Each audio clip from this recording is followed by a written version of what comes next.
All right. Well, my guest today needs no introduction. Plus, you can see her name on the screen already, but I'm going to give a little introduction. So, for the fifth year running, my guest has created the NextGen Homebuyer Report, and it just published here recently. We're going to talk about that today. My guest is also the executive director of a nonprofit focused on bringing financial literacy to communities through the housing finance industry, through ambassadors in the industry. That nonprofit is First Home IQ. Kristen Messerli, welcome, welcome, welcome. Thank you. So glad to be here. So I think this is a little bit of a tradition for you and I. This is like the third year running where I've been pestering you to come on and talk live about your NextGen report. It is easily like one of my most anticipated industry reports every year. It also happens to, fall into the wheelhouse of all things that we think about here at FinLocker. So we use your report every year as we think about our product and our design. So first of all, thank you from the team at FinLocker, but thank you also from the entire industry for this great work. Thanks. It definitely started as a passion project. I mean, it's still a passion project, but it's been really fun to see this develop and the use cases for people wanting to better understand the next generation. I love it. So we're going to I want to get into the report itself, and also we'll touch on, probably more than touch on, but we'll get into the great work at First Home IQ. And then for our audience, I'll make sure in the comments that there's a link to the report. There's a link to First Home IQ and all things Kristin, that if for some reason you've been living under a rock and don't know who Kristin is, we'll make sure you all get to know her through this interview, but also through these links. So let's get right into it. What stood out most in this year's report? And were there any surprises for you? So I thought it was really, there's actually in the full report, there's a 2-pager. I think it's around like page 5 or 6, where I put the top 10 insights. So it would definitely come from any of those. But for me, what's been really interesting to watch over the last few years has been the declining trust in the industry, declining trust with institutions and with loan officers specifically. And this year, it just really plummeted. So I thought that was interesting and creates definitely an opportunity. I also thought the fact that we see so many people that, and I can't remember the statistic, but so many people that are saying now is not a good time to buy, and there's skepticism around the market. It makes total sense that people are feeling more of that now than ever. But it's like skepticism, distrust, and people are, I think it's like 95% of NextGen said that they do want to own homes, but 35% said that they think it's just a dream. So there's this like chasm of, people feeling that this is not accessible to them. There's lower confidence. And then as you get into the section of the report looking at how people do research, it wasn't surprising to me to see that YouTube was still number 1 in terms of where they go to for homebuyer education. And this isn't surprising, but I think it's interesting to see ChatGPT up here now. That wasn't even on the list a year ago. So just to kind of think about how much has changed. And even for myself, and I know for you, like we use ChatGPT on a regular basis. It's how we function, and so of course, even more so for Gen Z, but they're using ChatGPT as a source of information. I think it was a good percent, like 35% or something like that. So yeah, those were kind of highlights for me.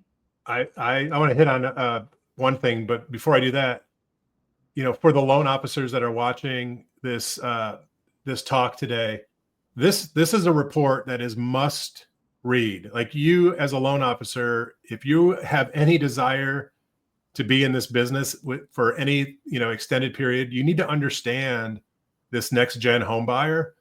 And this report is like I said, one of the best, most timely views of what these home buyers are thinking about us as an industry. But I want to poke into the trust issue, because that to me, that was the headline for me. Reading the whole thing, that was like, that's what stood out.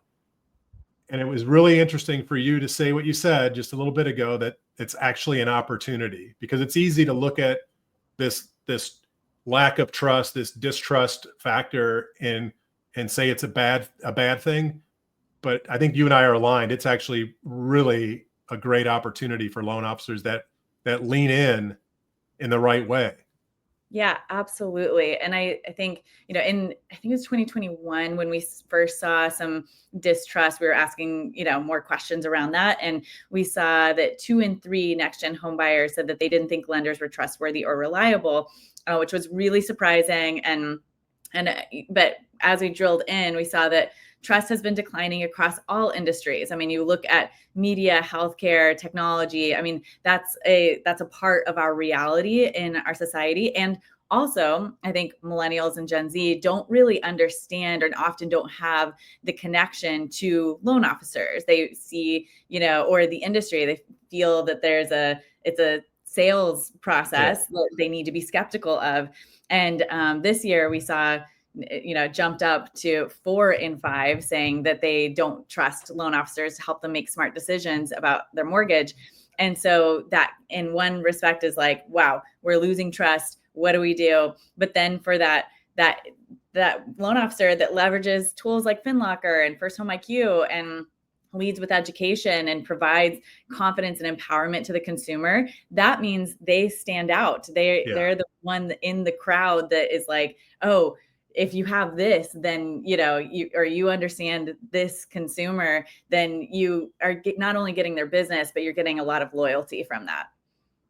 So I think we should, to set the stage for the audience around the cohort, of people that you're interviewing in the 2024 cohort, it was 1,000 home buyers, right? Yeah, each year we've surveyed 1,000 home buyers for the annual report. We've done some additional reports in there, like psychology of money or financial literacy, and done some additional surveys. But yeah, each year we do 1,000 that's equally distributed between male and female, and reflects the market in terms of race and things like that. So, and I think combining all those different studies, it's like over 7,000 people have been surveyed over the 5-year period. So it's, if you're watching, guys, this is statistically relevant data. And what's cool is we now have a 5-year history of this process, this survey, these questions, and so you're able to see year over year what's going on. Okay, so let's pivot from kind of setting the stage, so to speak, and let's get into that early journey, if you will. And so you talked about the Gen Zs and Millennials. What differences did you see come out of the data and how these groups think about getting ready to buy a home? Or are there differences within these groups? Yeah, one difference was that we saw Gen Z were looking more towards financial advisors, which I thought was really interesting. That there's a big gap there where, and I think this actually reflects the distrust, where Gen Z is seeing financial advisors as looking at the whole picture, like a more holistic approach of, this person's going to know my whole financial picture and they're going to be able to provide advice. So that leads to, how do you set yourself up as someone who can look at the whole picture, provide, empowering advice, and understand what it means to build wealth, or help the consumer understand what it means to build wealth through homeownership. So there's that. And then there's also, and obviously like a need to partner with financial advisors. We do see a gap in how many Gen Zers use social media to go to for homebuyer education. I think it was like 40% of Gen Z go to social media versus 30% of millennials. And then here's some other, ChatGPT was more likely used. Oh, another really interesting one was around affordable strategies to achieve homeownership. And we saw Gen Z were significantly more likely to say co-buying would be a strategy they would use to get into homeownership faster. So I think that creates a lot of interesting conversation around what does that mean? How can we, leverage startups that are providing that kind of support? And so those were some of the areas. There were a lot of areas that Gen Z differed from millennials, not so much around YouTube and some of these other areas, but there was not any difference between older millennials and younger millennials, because we always divide older, younger, and then Gen Z. And I think that's kind of interesting to see that the big age range, it's really the Gen Z, like much younger, age, that's going to make the difference there. And I know there was one of the stats that I saw that I kind of highlighted was that in that Gen Z cohort, only 43% of the respondents felt confident in their own personal finances.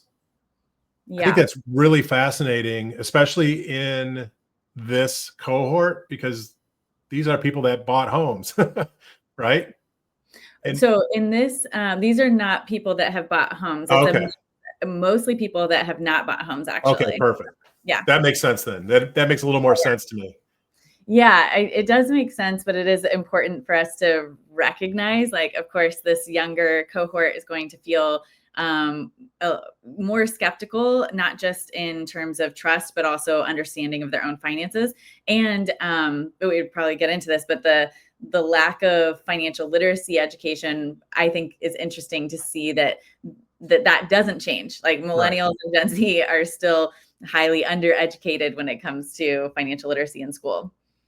So this is like talk about putting the ball on the tee and letting you knock it out of the park. So for our loan officers that are watching, what would you recommend? What are some of the things you recommend local loan officers should be doing to help change, in particular, this stat around Gen Z's feeling confident about their personal finances? Forget for a moment the homeownership aspect of everything, but I kind of feel like if I'm a loan officer and I can just hone in on helping some subset of Gen Zs in my community, physical or digital, feel more confident financially, then I'm probably solving for what we opened up the discussion with, which was this lack of trust. Yeah, exactly. So just to also reiterate the lack of education piece, one of the data points we had was that 50% said that they did not have any education in school about financial literacy at all. An additional 30% said that they had a short lesson, or it was optional and they didn't take it. So, I mean, there's a huge gap in any kind of education. So of course people are feeling, they've been offered or taken student loan debt, credit cards, all these things, and they're like figuring out there's all these terms, and they're skeptical about every area of their finances, and they don't have that education. So if you can go out into the community, I think in a few different areas, or at least the way we've set this up with First Home IQ, which our focus is on bringing financial literacy and homebuyer education to Gen Z. We're looking at partnering with schools. I mean, that's just an easy, if you have any amount of passion or connection there, that's an easy area that you can even just show up at a job fair. I know you heard that at a ambassador call yesterday, but teaching a class at a local college or having some kind of connection there. We've also seen a lot of success with doing a webinar for past clients of your database. So hosting a webinar or a webinar series and really focusing on basic financial literacy, you can get into homeownership conversations and do all of that. But that's going to be more so for the people that are ready to buy homes or there's like real estate clubs at colleges and things like that are going to have interest there. But just to get people like understanding, oh, you're a trusted person. I have more confidence in my own financial, literacy and habits and things like that. You're never going to get all the way to a homeownership conversation if you don't start with those basics. So I love the idea of hosting a regular webinar series on the basics of money management, of credit, your credit score, what that means, debt management, going through those core money milestones is what we call them, all the way through homeownership. And you can advertise that to your database. You can advertise that with your local community, influencers and groups like that. But those are the areas I would say start with. And then of course, post those on YouTube and share those on social media where we know that people are active. So I love that, by the way, all those things it's almost like these are old school tactics. If you want to go back, like 15, 20, 30 years. But they still work. They're still effective. And part of the reason they're, I think, highly impactful today is because fewer people do it. This is like truly an area where a loan officer can show out and show up differently than their competitors. Mm-hmm. One other thing I would say, I was just remembering some of our ambassadors doing this of partnering with local bars or groups that already have events. But it is totally old school, showing up in your community. But you can also then take content from that and post it on social media, and you're getting exponential audience from that. But if you are just hosting a home buyer seminar, you're not going to get people to show up there. People feel so skeptical of their own knowledge. They're skeptical of you. So there's this big, gap there. But if you're showing up before a trivia, thing at a local bar, or you're showing up at an organization that already has the trust, then you're going to be so much more likely to be able to win their trust. So, and you're not selling. These are people that are so far away from being ready to transact. You're not selling anything, right? So there's like all the barriers can get kind of brought down in that respect. Yeah. And I just was just at the Modern Mortgage Summit where I was talking to a lot of top performers, top loan officers who would say, like, it's no question that you need to have a pipeline that's a whole lot longer cycle than we used to have. And I think those who are in this for the long haul, who are really, going to be a top performer, you have to start earlier and just have the process in place. You're also going to get people who are maybe not ready to buy right now, but they have a sibling or a friend who is ready to buy. But also you're in their sphere. Even a friend of mine just used a realtor that she'd been following on Instagram for years, because she saw some webinar that realtor was doing. And so it's just that understanding that it's going to take some time is really key, which again goes to your product as well. Well, I'm sure you've seen the JD Power 2024 Mortgage Origination Satisfaction Survey. Similar to your report, there's like always one nugget that you just kind of latch onto. And what JD Power, what they found was when a home buyer from their cohort, when that home buyer engaged their lender / loan officer closer to the point of thought than the point of sale, and that's important. Point of thought is that early journey, up funnel, months, maybe longer in the process. Then point of sale is typically when, in my mind, as a loan officer, somebody's introduced to me through a realtor. They've already got house contract ready to go, and now it's like high anxiety, right? Mm-hmm. But when that home buyer that JD surveyed, when they were involved early in the process with their lender, they were 20% less likely to shop at all, and 54% less likely to multi-app, apply with another lender throughout the process. So just those two metrics alone tell you that conversion is exponentially higher the earlier you get involved with a home buyer in their process. That's amazing. Yeah, absolutely. All right, Kristen, I want to get into First Home IQ. I'm a huge fan, as you know. We're partnered up there, so that's all awesome. And I love the monthly ambassador calls. I learned so much on those calls from not only you and the team at First Home IQ, but the ambassadors who are, everyone's got their own little secret sauce in their community that works. Mm-hmm. Can you give the audience, like, what's the backstory? How the heck did this thing come together? Yeah. So early backstory is that I started my career as a social worker, and I did a lot of financial literacy education, even though that was completely not supposed to be part of my job. It was just, you realize there's this huge gap I worked a lot with homeless youth and immigrant communities. And so that's where my passion started. And of course, I did a lot of work with through my company, Cultural Outreach, where I worked with lenders and reaching young and diverse markets.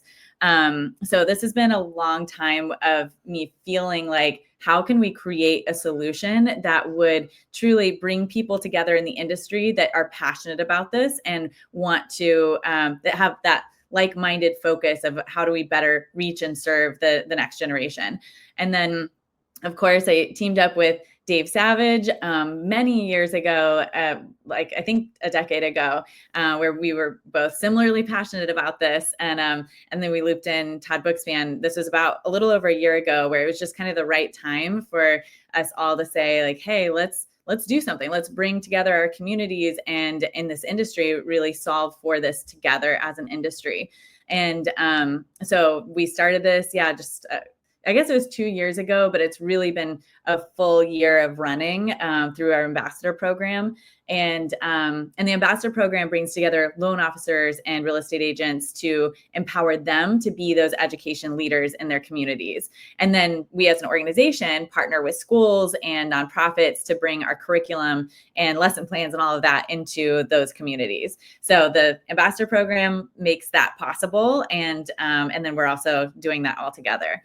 But it's been really fun to be able to partner with people like you and the passionate leaders in this industry that are like, yes, let's figure out how we can do this and make this really solve for the financial literacy crisis.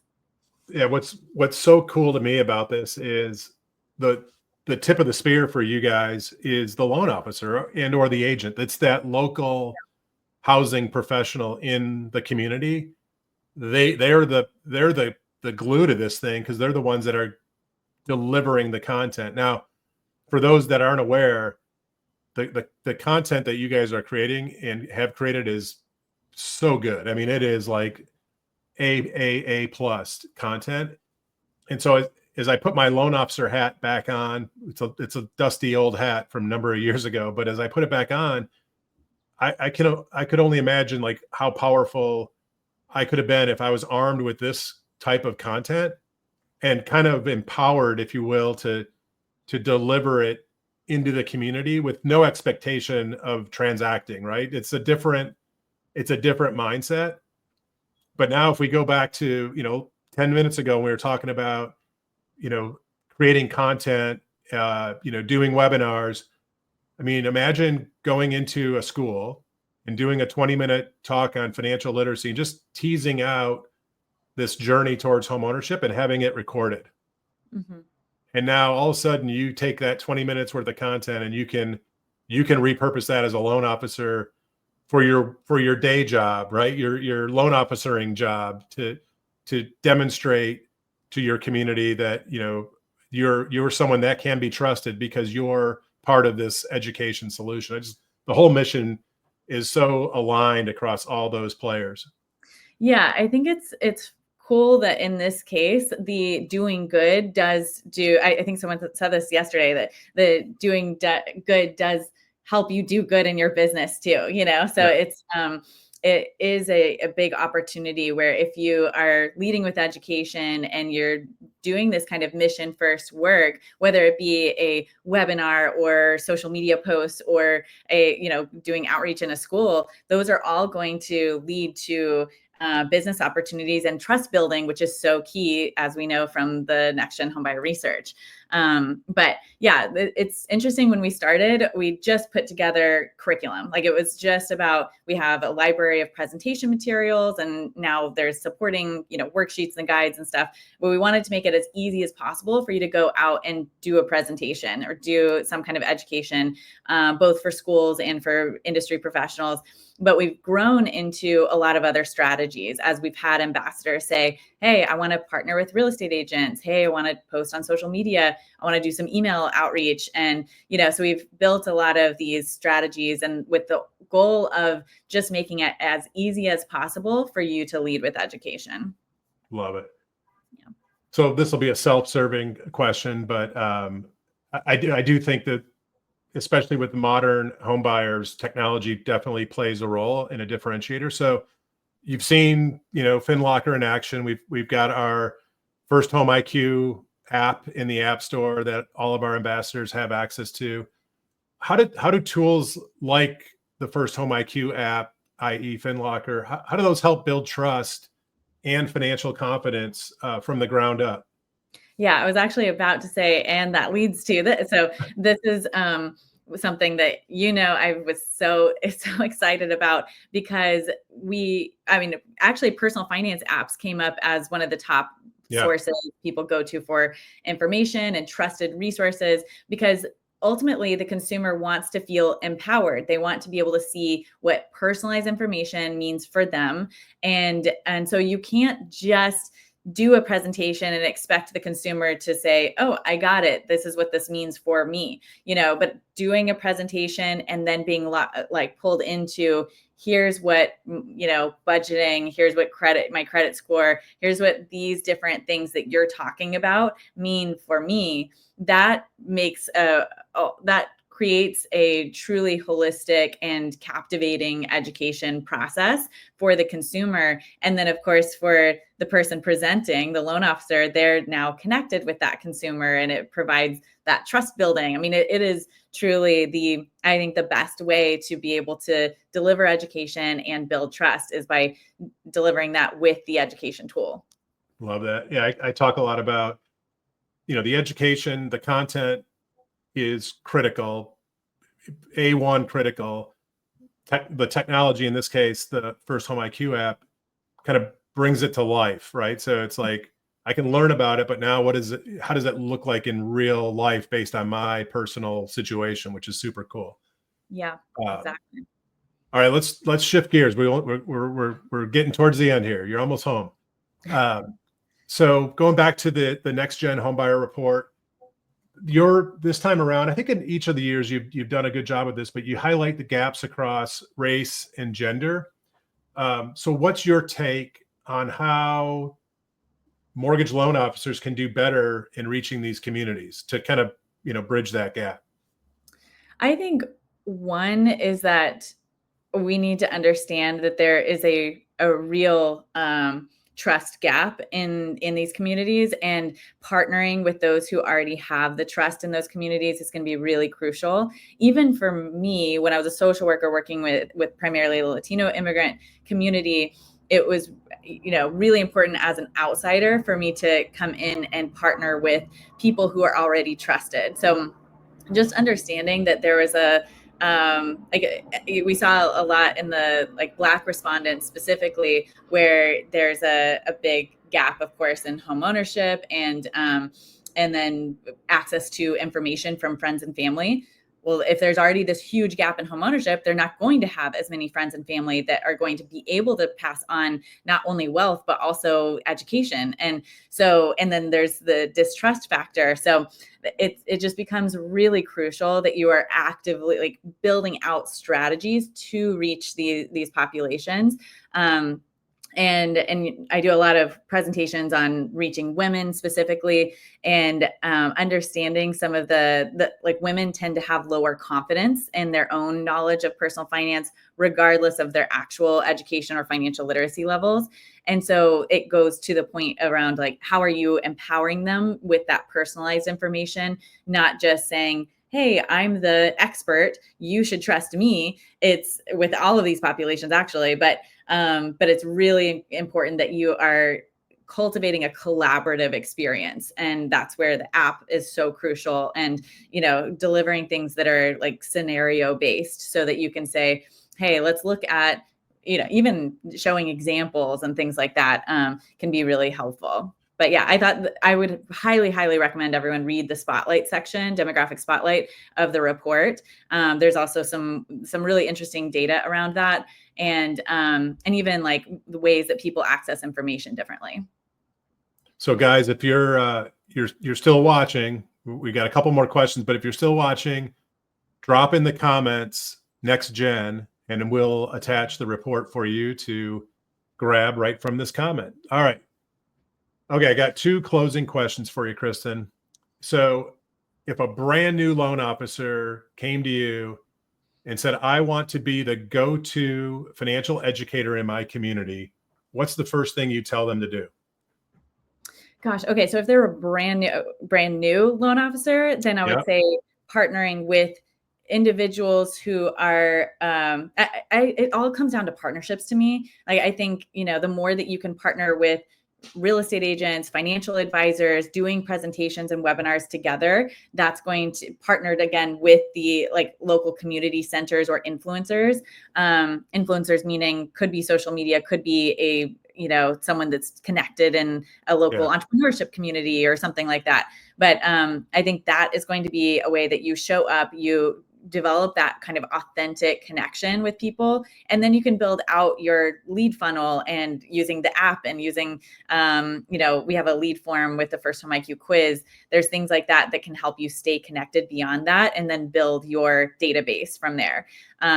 But that's where I would say to start. But I will say it's different for everyone. Like there's some people, like you mentioned, seeing the different how ambassadors deploy this differently. Some people are want to be really connected in their local community college or a university, and they've built out some incredible relationships through that.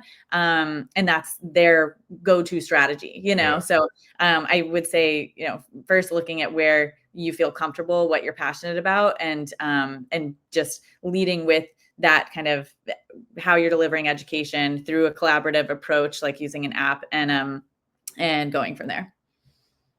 I love that answer. And so if someone came to me and they were just started the loan officering business, mm-hmm. the first thing I would say is become an ambassador of First Home IQ, because you're going to now have access to the best content available to any loan officer, right? Especially someone that's new to the role. Yeah, thank you. That is everything that we've developed with First Home IQ will make you the education first leader that you want to be. So as I'm describing this, we have built out strategies with templates and all the materials you need. So absolutely, that would be the easiest thing to do. So we're obviously going to encourage everybody that's watching to read the full report. I think before we hit record, I asked your permission, and now I'm going to get it on tape. But I'm taking content that you produced in the report, and it's part of a talk that I'm going to be giving over the next several months in Florida and Nashville, up here in Michigan, to loan officers. And so to me, that's one of the beauties of being in the community, in the First Home IQ community, and frankly, having a relationship with you as well, Kristen, is access to this unbelievable information. And I'm not going out and saying, "Oh, this is my thoughts on things." It's like, no, this is part of a study where over 5 years, 7,000 people have been interviewed through this survey process. This is what people are saying and thinking about you, loan officers. So I don't know where I was going with that, but I to say based off of that, because I'm so glad you're sharing what you're doing. This is what is really fun about the report is free to anybody. I mean, you can now take that as leadership, go into groups of real estate agents or offices or wherever, and share that leadership. And that's why we have the slides built out for you. You can just take whatever slides you want to share and throw those in your deck. That's all, or use the whole thing. And yeah, that's exactly what this is built to do, is to bring leadership around this. We want you to share that message and share that data. If you are, and then again, use that 2-page top 10 insights. If you're going physically in person, print those 2 pages out, and that's a great handout for you. And I think and you can add your information at the bottom if you want to. That's just an easy thing to do. If you're part of the ambassador community, we are also creating kits for you to be able to leverage these resources in going into real estate agent offices or partner groups, and continuing to build out resources around that too. Love it. Okay, last question. So what is one insight from this year's report, that you want every loan officer and lender to truly take to heart? Well, I started with the trust one, and that's the one that I think is just, it permeates everything I think about when we look at this. I would say we talked about 80% of people not having the financial literacy education they need in high school, but it all comes down to the distrust. I think that is what is how can you stand out? How can you build a relationship with the next generation? It's all going to come down to how you build trust. Love it. It's funny that we opened up talking about that being kind of the headline, but it is truly, as I think about that report, as I think about what we talked about, the JD Power satisfaction survey. So you take these two things together, those are pretty powerful data points that are telling a not so great a story about our industry and about us as professionals. But going all the way back to your opening statement, that's the opportunity that every loan officer has, is to show up better than your competition. And let's be real, the bar is pretty low in this case. Yeah, exactly. I think it's a huge opportunity, and even just kind of understanding some of this data and leading with education, that's how you can build that trust and stand out in your community. So. Love it. Kristen, as always, thank you for the great work going into this report every year. I can't wait for, not to fast forward through 2025, but I can't wait for next year's report. Thank you for the wonderful work that you guys do at First Home IQ. And then just thanks for being a friend to the industry. Appreciate you. Me too. Thank you so much for the opportunity to share and collaborate as usual. So right on. See y'all. Bye. All right.